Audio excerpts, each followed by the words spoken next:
HOA waited 4 hours on a bridge to ambush me for fees, so I made them pay for wasting my time. It happened on a foggy Saturday morning. I was hauling feed across the old wooden bridge that connects my ranch to the main road. Halfway across, I saw 3 SUVs blocking both ends. People in matching windbreakers stood there, clipboards in hand, arms crossed.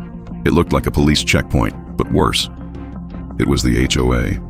Their president, a short man named Dale, stepped forward and waved me down.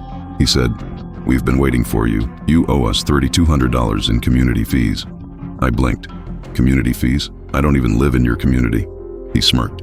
"Your property is part of our extended maintenance zone now. That bridge is our access point, so it falls under HOA jurisdiction." I almost laughed.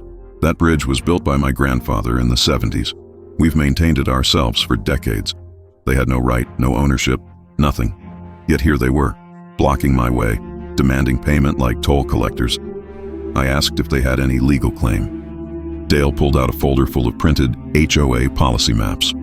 Not county records, just diagrams they'd drawn themselves. He said, "You can pay now, or we'll issue fines and pursue eviction." Eviction. From land that's been in my family for 3 generations. I smiled and said, "All right, give me 10 minutes." Then I turned my truck around and drove home. But I wasn't leaving. I was preparing. First, I called the sheriff's office. Then I pulled out my property deed and the county's jurisdiction maps. That bridge sat entirely within my land, legally verified. No HOA authority, no easement, no shared right-of-way. And while the deputies were on their way, I set up my drone to record everything. When I returned, they were still there, pacing, checking their watches. The sheriff's cruiser pulled up behind me. I handed him the documents, then pointed to the HOA crew. "They've been blocking my private bridge for hours, demanding money." The deputy walked over and asked for their permits. They had none.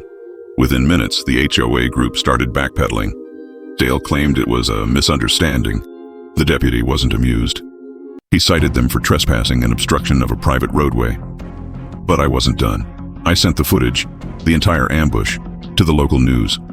The headline read, "HOA blocks private landowner for fees on his own bridge."